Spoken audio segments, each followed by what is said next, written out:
장마, 이태준. 가만히 놨느니 반침이나 좀 열어보구려. 건 또 무슨 소리야? 책이 모두 썩어도 몰루? 하고 아내는 몰래 감추어 두고 쓰는 전기 다리밑줄을 내다가 곰팡을 턴다. 책도 본 사람이 좀 내다 그렇게 털구려. 일이 없어 그런 것 꺼정 하겠군. 좀 당신 건 당신이 해봐요.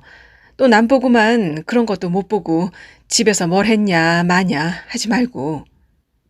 쉬, 그만둡시다. 말이 길면 또 어쩌녁처럼 돼. 하고 나는 마룻바닥에서 일어나 등의자로 올라앉았다. 등의자도 살만한 것처럼 눅눅하다. 적삼구름으로 파놓은 데를 쓱 문대 보니 송충이나 꿰뚫은 것처럼 곰팡이와 때가 시퍼렇고 시커멓게 묻어난다. 나는 그제야 오늘 아침에 새로 입은 적삼인 것을 깨닫고 얼른 고름을 감추며 아내를 보았다. 아내는 아직 전기 다리밑줄만 마른 행주로 훔치고 있었다. 보았으면 으레 어린애요?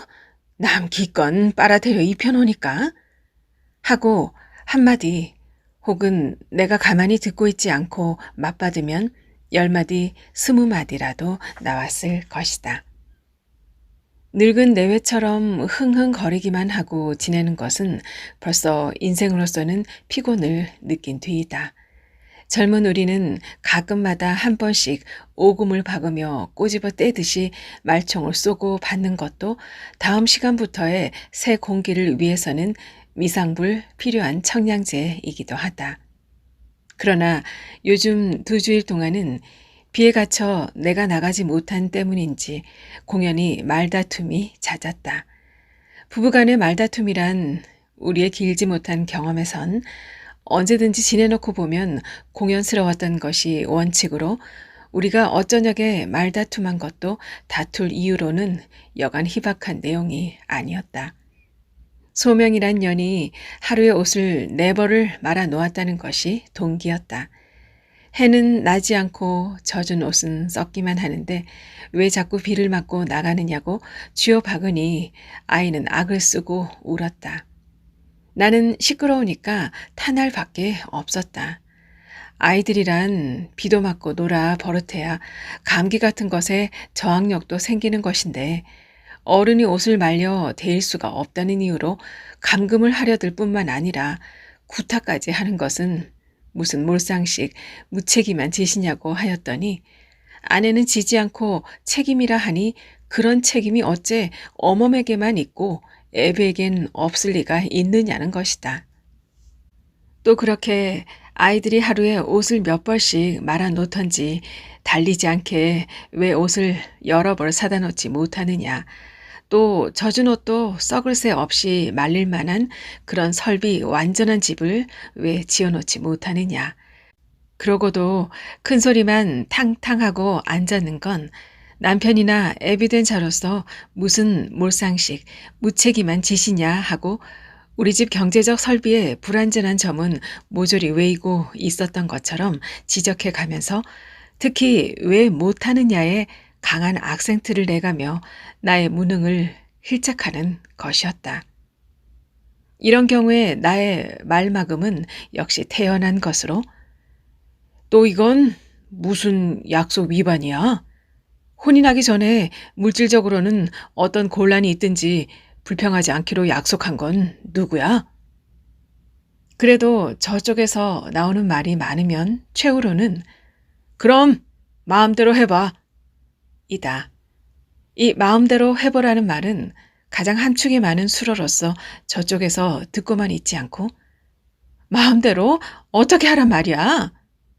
하고 해석을 요구하는 경우에는 얼마든지 폭탄적 선언으로 설명을 들려줄 수 있는 것이니 아내의 비위를 초점적으로 건드리는 데는 가장 효과 있는 말이 된다. 어제는 이 수로를 설명하는 데까지 이르렀더니 아내 골은 밤잔 원수가 없다는 말은 아무 의미도 없게 아침까지 풀리지 않은 모양이었다. 비는 어쩌면 그칠 듯하다. 나는 마루 밑에서 구두를 꺼냈다. 안팎으로 곰팡이가 파랗게 피었다. 여보! 나는 어쩌녁 이래 처음으로 의논성스럽게 아내를 불러본다. 아내는 힐끗 보기만 한다. 여보! 부르지 않곤 말 못하나? 곰팡이가 식물이던가 동물이던가? 싱겁긴. 나는 사실 가끔 싱겁다. 오래간만에 넥타이를 매놓으라고 거울을 들여다보았더니 수염이 마당의 잡초와 같이 무성하다. 면도를 하고 나가? 면도칼을 꺼내보니 녹이 슬었다. 여럿이 쓰는 물건 같으면 또 남을 탓했을는지 모르나 나 혼자밖에 쓰는 사람이 없는 면도칼이라 녹이 쓴 것은 틀림없이 내가 물기를 잘 닦지 못하고 둔 때문이다. 녹을 벗기려면 한참 갈아야 되겠다. 물을 떠넣어라, 비누를 좀 내다 다오. 다 귀찮은 노릇이다. 링컨과 같은 구렛나루를 가진 이상의 생각이 난다. 사내 얼굴에는 수염이 좀 거칠어서 야성미를 띄워보는 것도 좋은 화장일지도 모른다. 그러나 내 수염은 좀 빈약하다.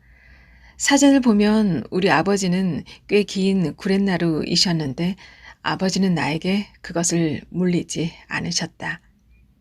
아직 11점. 그러나 낭낭이나 명치제과쯤 가면 사무적 소속을 갖지 않은 이상이나 구보 같은 이는 혹 나보다 더 무성한 수염으로 커피잔을 앞에 놓고 무료히 앉았을런지도 모른다. 그러다가 내가 들어서면 마치 나를 기다리기나 하고 있었던 것처럼 반가이 맞아줄런지도 모른다. 그리고 요즘 자기들이 읽은 작품 중에서 어느 하나를 나에게 읽기를 권하는 것을 비롯하여 나의 곰팡이 쓴 창작욕을 자극해주는 이야기까지 해줄런지도 모른다. 나는 집을 나선다. 포도원 앞쯤 내려오면 늘 나는 생각.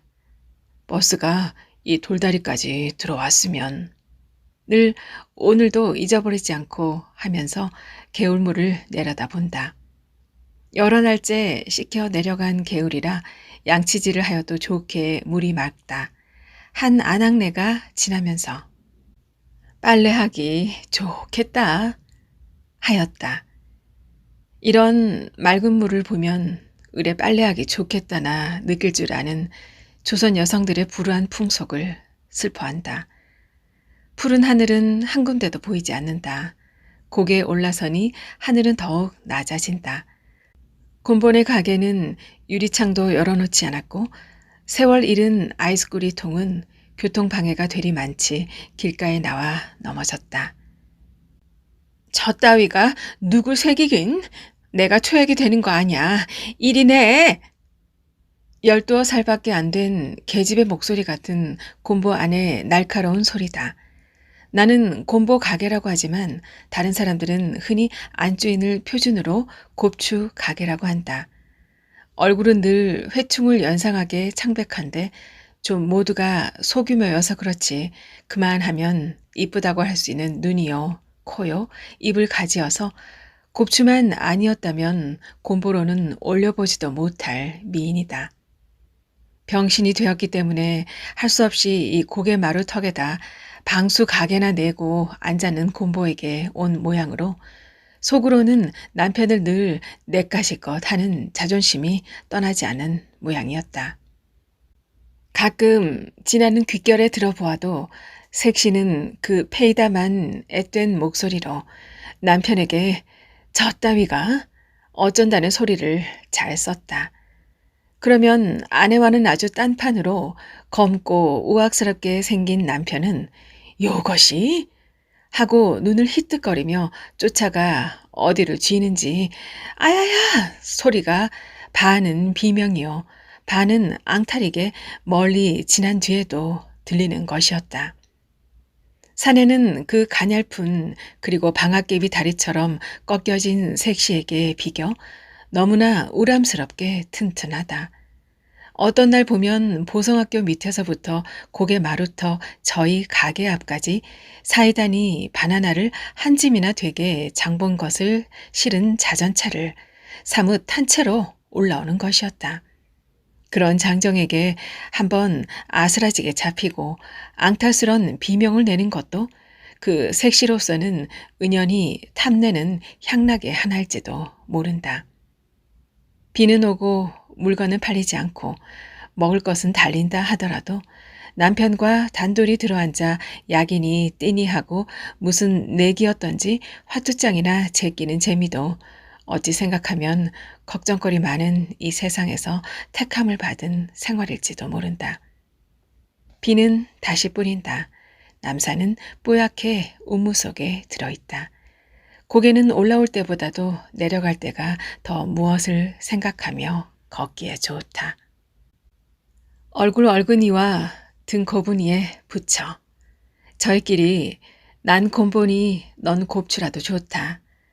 난 곱추니 넌 곰보라도 좋다 하고 손을 맞잡았을 리는 없을 것이오.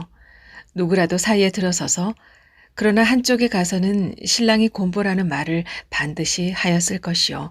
또 한쪽에 가서는 신부가 곱추라는 것을 반드시 이야기하고서야 되었을 것이다. 자기와 혼인하려는 처녀가 곱추라는 말을 들었을 때 그 총각의 심경은 어떠하였을 것인가? 나는 생각하기에도 괴롭다. 아직도 고개는 더 내려가야 한다. 우리 부처는 어떻게 되어 혼인이 되었더라? 나는 우리 자신의 과거를 추억해 본다. 나는 강원도, 아내는 황해도, 내가 26이 되도록 한 번도 본 적도 없고 들은 적도 없었다. 다만 인연이란 내가 잘 아는 조양이 지금은 그도 여사이나 내 아내와도 친한 동무였다. 그렇다고 처음부터 조양 때문에 우연히 서로 보고 로맨스가 일어난 것도 아니었다. 혹 그런 기회가 있었더라도라면 모르나 내 아내란 위인이 결코 로맨스의 여왕이 될 소질은 피천 한 푼어치도 없는 사람이다. 애초에 결혼을 문제 삼아 가지고 조양이 우리 두 사람을 맞대 놓았다. 조양은 저쪽에다 나를 무엇이라고 소개했는지 모르지만 나한테다는 첫째, 가정이 점잖고 고생은 못 해봤으나 무엇든 처지대로 감당해 나갈 만한 타협심이 있고 신여성이라도 모던과는 반대요. 음악을 전공하나 무대에 야심 있는 것이 아니라 취미에 그칠 뿐이요. 인물은 미인이 아니라 보시면 서로 만족하실 줄 압니다. 하였다. 나는 곧 만날 기회를 청했었다.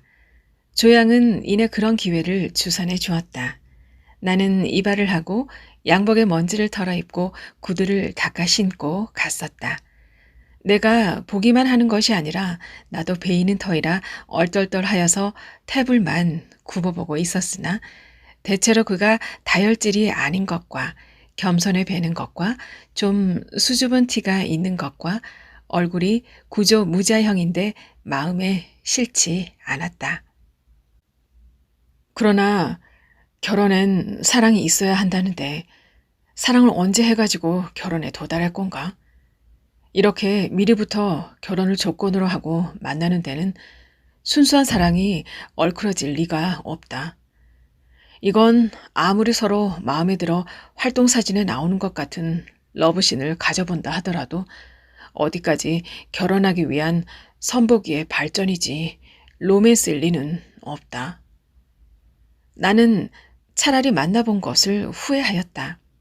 다만 조양을 그의 인격으로나 교양으로나 우정으로나 모든 것을 믿는 만큼 모든 것을 맡겨버리고 서로 미지의 인연대로 약혼이 되게 하였다면 그랬다면 그 혼인식장에 가서나 아내 얼굴을 처음으로 대하는 그 고전적인 어리석은 흥미란 얼마나 구수한 것이었으랴. 나는 그렇게 못한 것을 지금까지도 후회하거니와 나는 이왕 만나본 김에야 좀 더 사귀어 볼 필요가 있다 하고 한번 같이 산보할 기회를 청해 보았다. 저쪽에서 답이 오기를 자기도 그렇게 하고 싶다고 하였고 토요일 오후에는 2시서부터 5시까지 3시간 동안은 학교에서 나가 있을 수 있는데 무슨 공원이나 극장 같은 번잡한 데는 싫다고 하였다. 나는 그때 서대문턱 전차 정류장에서 그를 만나가지고 어디로 걸어야 좋을지 몰랐다. 어느 쪽으로 걸을까요? 전 몰라요. 하고 그는 붉어진 얼굴로 주위를 둘러보았다. 그는 동무나 선생을 만날까봐 얼른 그 자리를 떠나자는 눈치였다. 이 성 밑으로 올라갈까요? 그는 잠자코 걷기 시작했다. 한참 올라가다가 그럼 이 산 위로 올라가 볼까요? 하고 향촌동 위를 가리켰더니 거긴 동무들이 산보 잘 오는 데예요. 하였다. 할 수 없이 나는 중학 때 왼쪽으로 진관사 가던 길을 생각하였다. 서대문 형무소 앞을 지나 무학재를 넘어서면 저 세검정에서 내려오는 개천이 모래도 곱고 물도 맑았다. 철도 그때와 같이 가을이라 곡식 익는 향기와 들국화와 맑은 하늘과 새하얀 모래길이 곧 우리를 반길 것만 같았다. 그래서 먼지가 발을 덮는 서대문 형무소 앞을 참고 걸어서 무학재를 넘어섰다.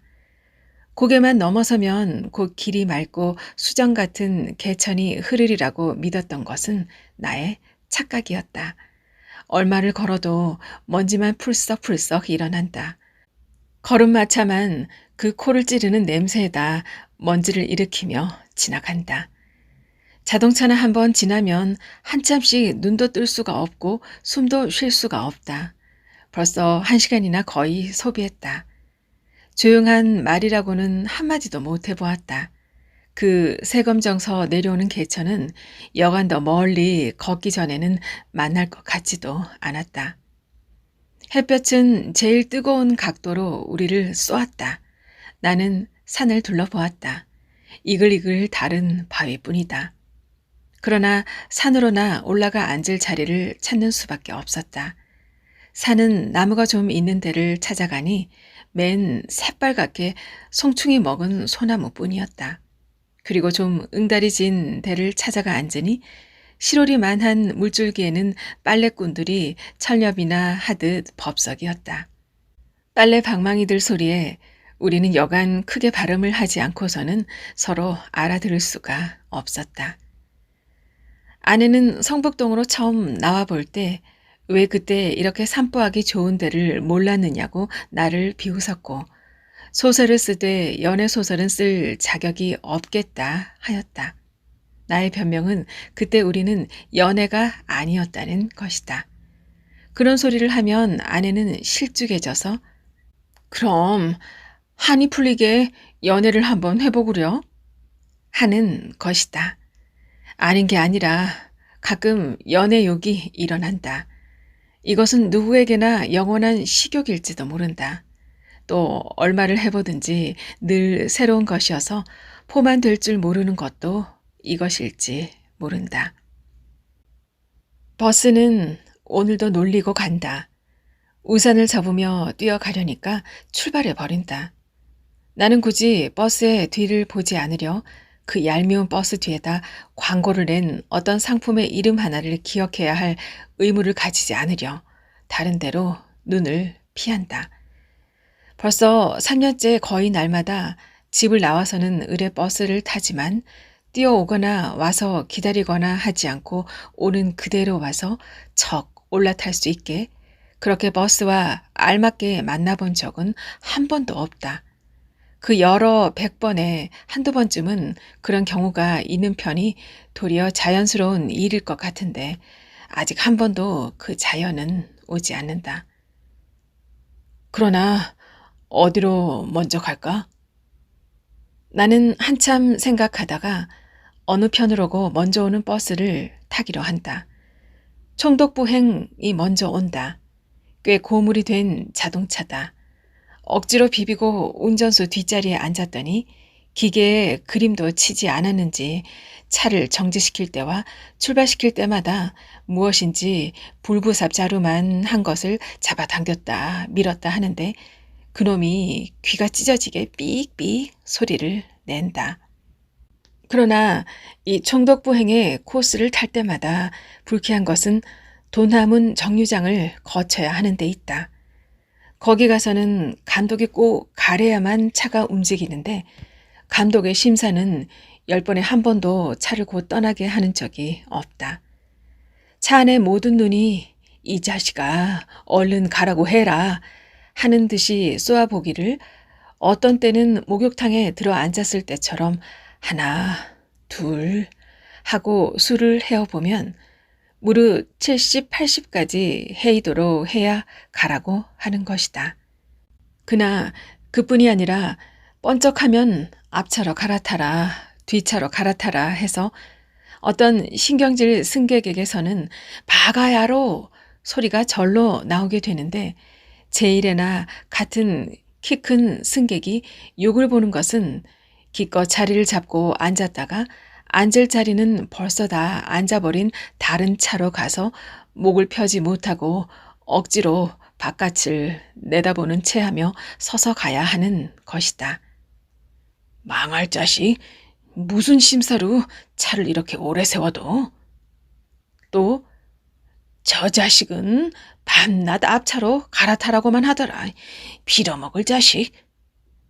하고 욕이 절로 나오지만 생각해보면 그 감독이란 친구도 고의로 그러는 것은 아닐 뿐 아니라 승객 일반을 위해서는 그런 조절, 정리가 필요할 것은 물론이다.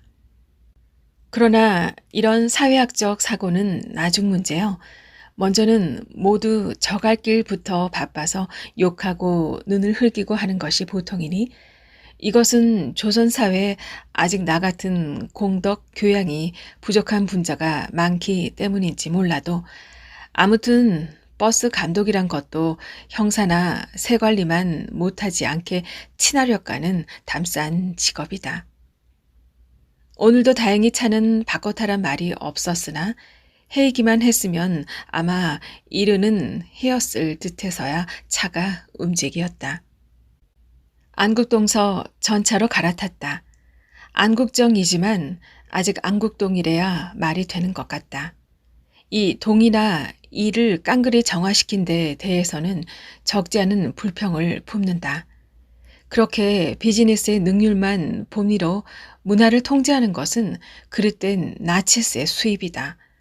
더구나 우리 성북동을 성북정이라 불러주면 이 주사라고 불러야 할 어른을 리상이라고 남실거리는 격이다. 이러다가는 몇 해 후에는 이간이, 김간이, 박간이, 정간이, 무슨 간이가 모두 어수선스럽다고 시민의 성명까지도 무슨 방법으로든지 통제할런지도 모른다. 모든 것에 있어 개성을 살벌하는 문화는 고급한 문화는 아닐 게다. 조선중앙일보 사피요 하는 바람에 종로까지 다 가지 않고 내린다. 1년이나 자리 하나를 가지고 앉았던 때라 들어가면 일은 없더라도 이젠 하품 소리만큼도 의의가 없는 재미 좋으십니까? 소리밖에는 주고받을 것이 없더라도 종로 일대에서는 가장 아는 사람이 많이 모여 있는 곳이라 과히 바쁘지 않으면 의례 한 번씩 둘러보는 것이 나의 풍속이다. 그러나 들어가서는 늘 싱거움을 느낀다.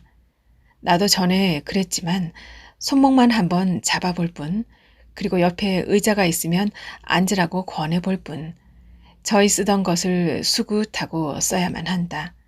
나의 말대답을 하다가도 전화를 받아야 한다. 손은 나와 잡고도. 예, 광고 몇 단인가 알아봐라.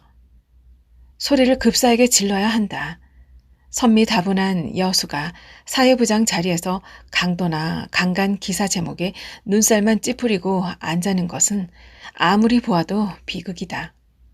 동화에선 빙어가 또 그 자리에서 썩는 지 오래다. 수주 같은 이가 부인 잡지에서 세월을 보내게 한다. 이렇게들까지 사람을 모르나?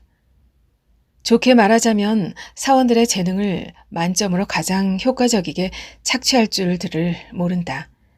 내가 한번 신문 잡지사의 주권자가 된다면 인재 배치에 많은 지금 어느 그들보다 우월하겠다는 자신에게 공연히 썩는 이들을 위해 또 그 잡지, 그 신문을 위해 비분해 본다. 왜 벌써 가시렵니까? 네. 나는 언제나 마찬가지로 동경신문 몇 가지를 뒤적거리다가 그들이 나의 친구가 되기에는 너무 시간들이 없는 것을 느끼고 서먹해 일어선다. 소설 좀 몇 회치씩 밀리게 해주십시오. 네. 대답은 한결같이 시원하다. 그러나 미리는 안 써지고 쓸 재미도 없다.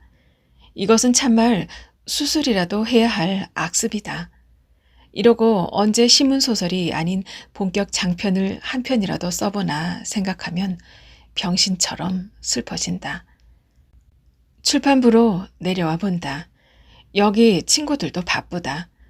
돌리는 의자를 끝까지 치켜 올리고는 그 위에서도 양말을 벗어던진 발로 뒤를 보듯 쪼그리고 앉아 팔을 걷고 한 손으로는 담뱃재를 툭툭 떨어가면서 한 손으로는 박작박작 철피를 긁어내려가는 아명 신복 씨는 바쁜 사람 모양의 전형일 것이다. 원고 써주셔서 감사합니다. 웬 원고요? 난 몇 번 부탁은 받았으나 아직 써보낸 것은 하나도 없다고 기억된다. 인제 써주시면 감사하겠단 말씀이죠. 하고 역시 여기서 간스매가 되어 있는 윤 동요 작가가 해설해 준다. 그럼 인제 써드리리다 하였더니 그 말이 떨어지기 바쁘게 신복 씨는 의자를 뱅그르르 돌리며 내려서더니 원고지와 펜을 갖다 놓는다. 수필 하나 써주십시오. 무슨 제목입니까?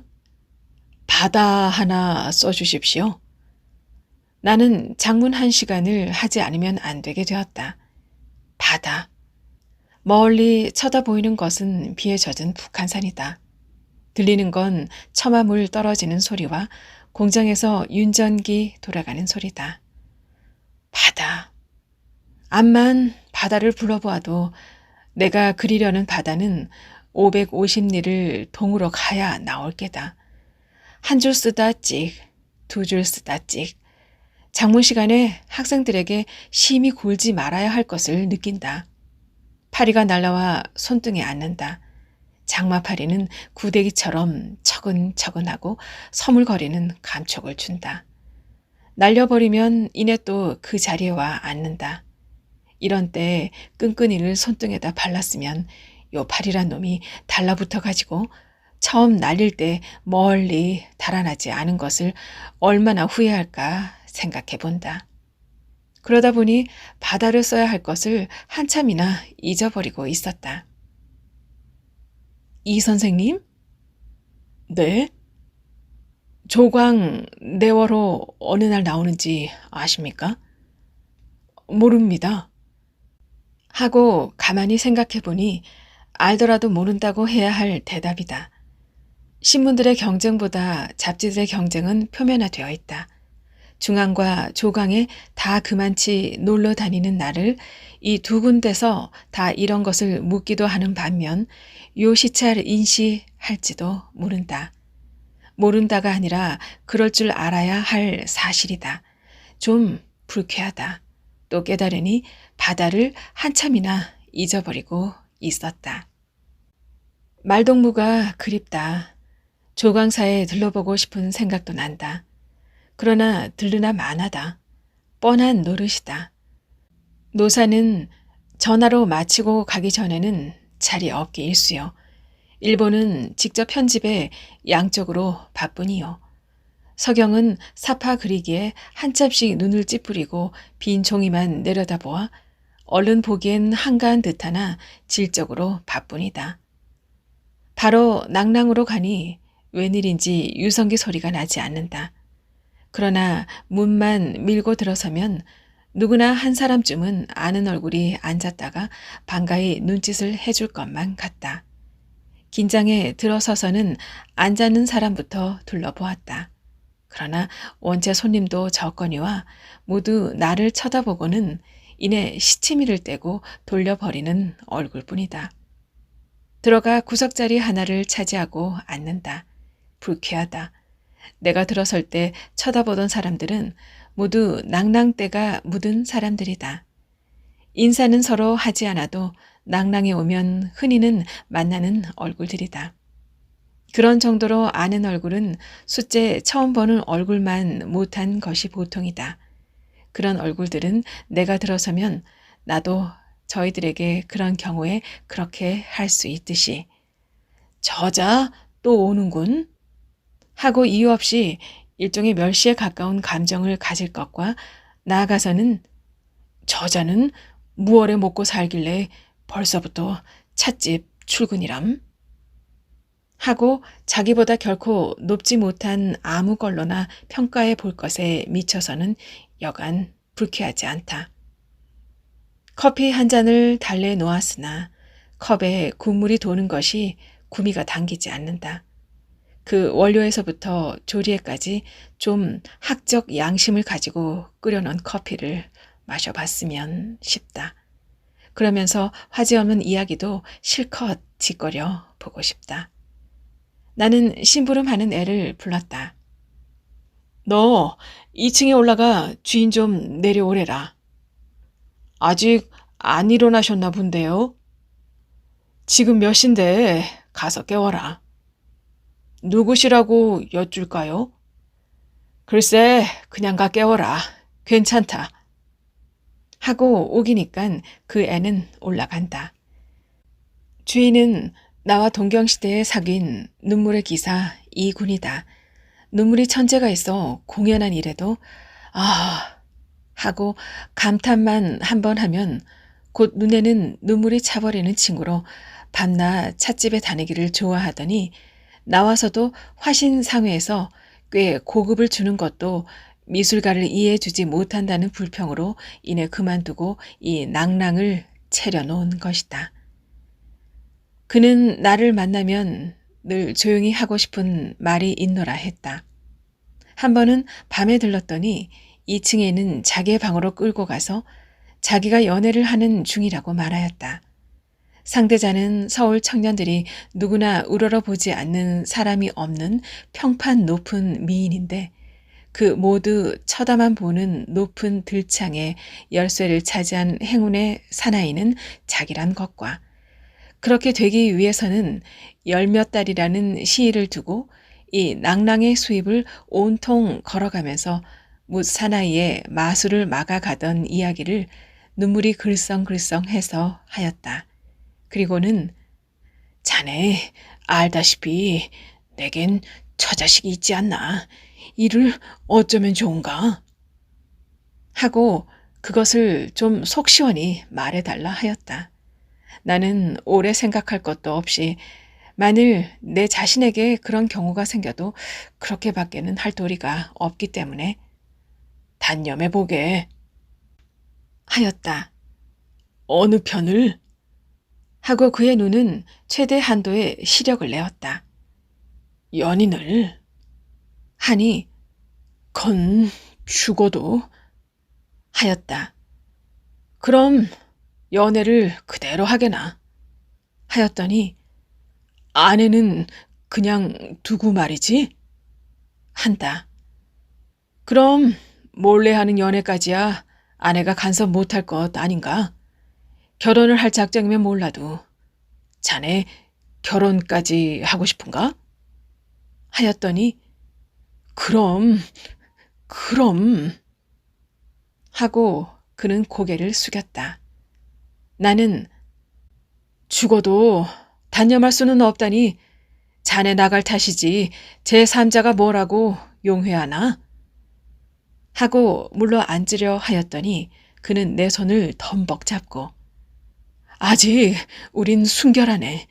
끝까지 정신적으로만 사랑해 나갈 순 없을까? 묻는 것이었다.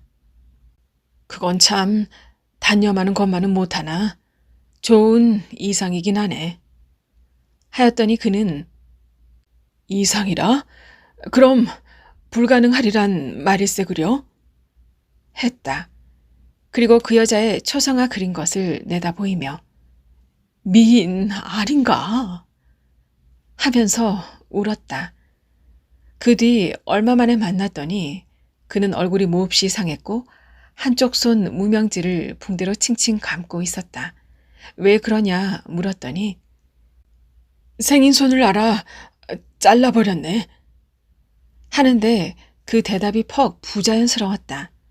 나는 감격성 많고 선량한 그가 그 연애 사건으로 말미암아 단지한 것임을 직각하였으나 여럿이 있는 데라서 다시 묻지는 못하였는데 영업이 잘 되지 않아 낭낭도 팔아버리고 동경으로나 다시 가 바람을 쐬겠다고 하면서 낭낭 인계할 만한 사람이 있거든 한 사람 소개해 달라고 하는 양이 여러 가지 비관이 있는 모양이었다.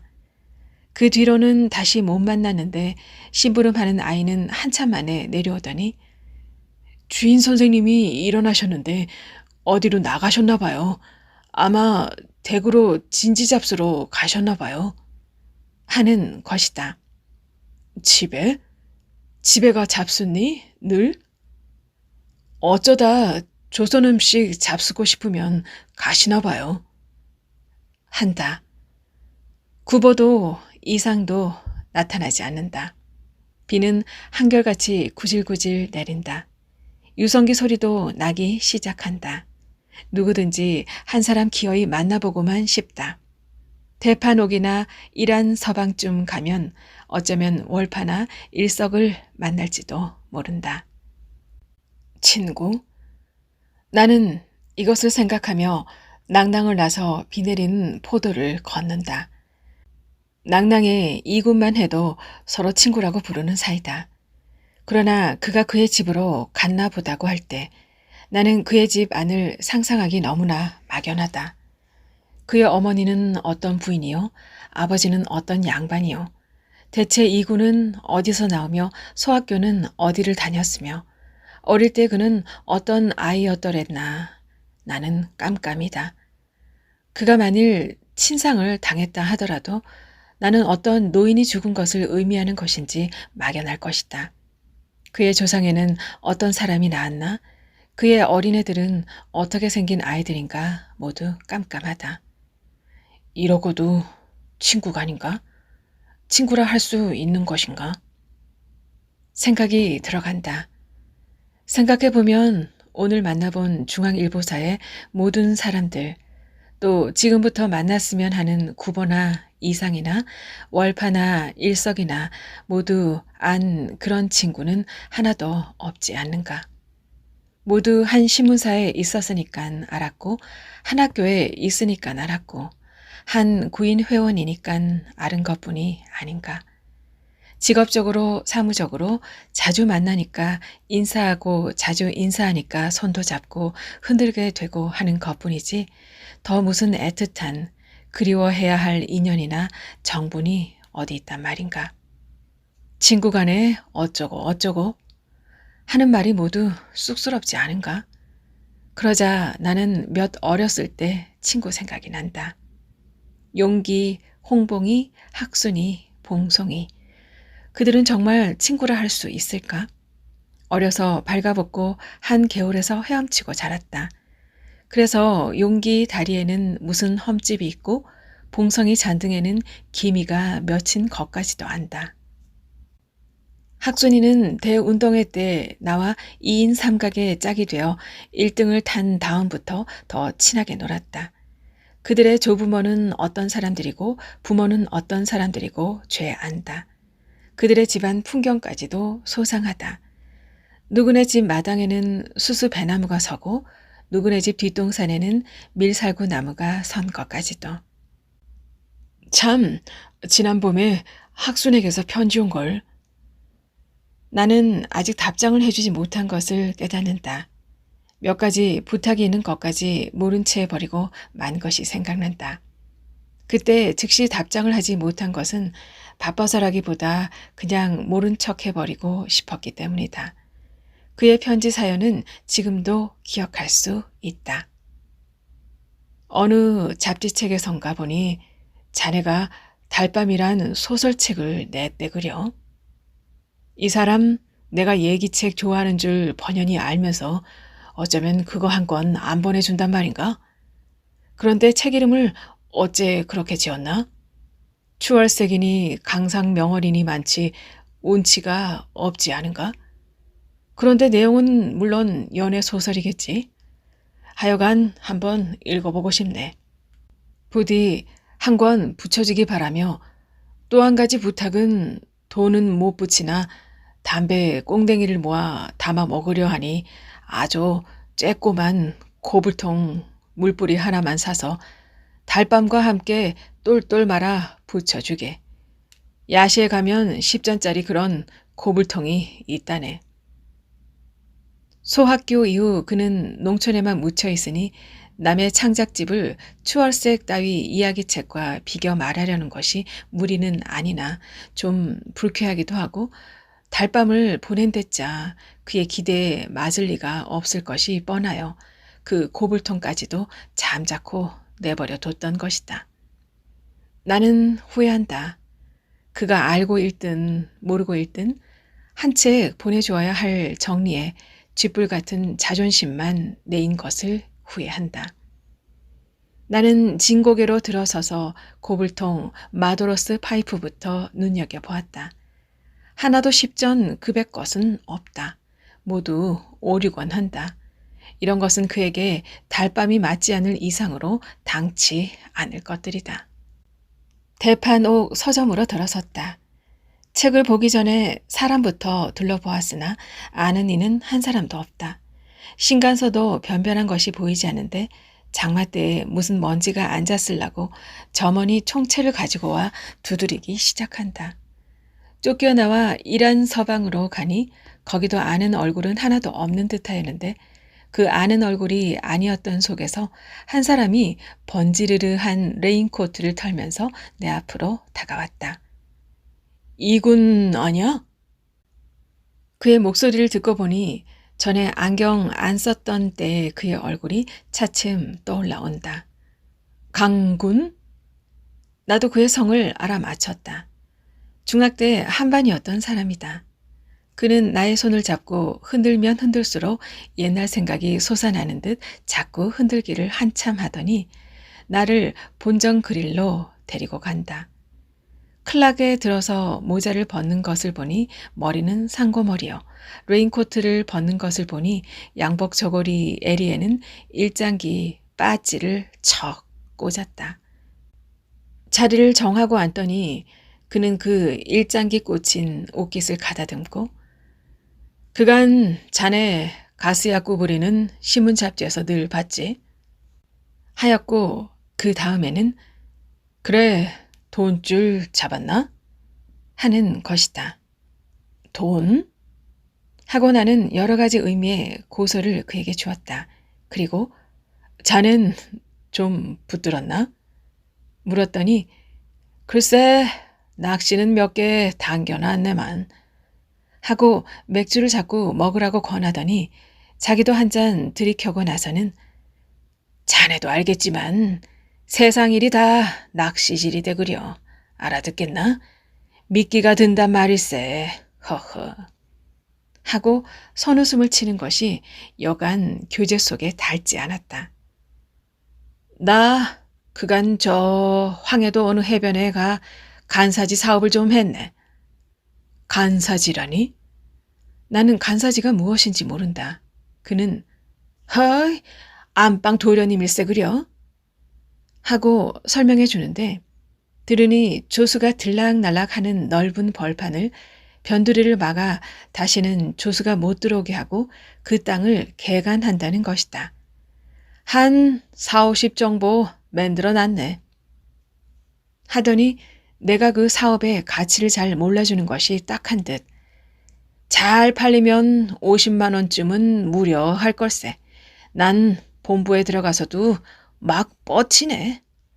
하는 것이다. 본부라니? 나는 간부와 대립되는 본부는 아닐 줄 아나 그것이 무엇인지 몰랐다. 이 사람 서울 어디 썼네 그려? 봄불 몰라? 총독불 하고 사뭇 무안을 준다. 그리고 자기는 정무총감한테 가서도 하고픈 말은 다 한다고 하면서 간사질한 지도에도 바다로 들어가는 것인데 그것을 훌륭한 전답지로 만들어 놓았으니 국토를 늘려놓은 셈 아닌가 하면서 안 해 그렇지. 군수 하나쯤이야 운동하면 여반장이지. 하고 뽀이를 크게 부르더니 날더러 뭘 점심으로 시켜 먹자고 한다. 런치를 시키더니 여보게 하고 목소리를 고친다. 말하게. 자네 여학교에 관계한다대 그려? 좀 허지? 나 장계 좀 들여주게. 하고 또 선웃음을 친다. 몹시 불쾌하다. 점심만 시키지 않았으면 곧 일어나고 싶다. 이 사람 친구 어사 한번 시키게나 그려. 농담이 아니라 진담일세. 나 지금 독신일세. 나는 그에게 아직 미혼이냐 이혼이냐 상배를 당했느냐 아무것도 묻지 않았고 친구라는 말에만 정신이 번쩍 났다. 그는 역시 친구라는 말을 태연히 쓴다. 친구 간에 오래 격조했다 만났는데 어서 들게 하고 트림을 한다. 런치가 나오기 시작한다. 나는 이 사람이 금세 세상 일은 다 낚시질이대 그려 하던 말을 잊을 수 없다. 이것도 그의 낚시질인지 모른다. 내가 미끼를 먹는 셈인지도 모른다.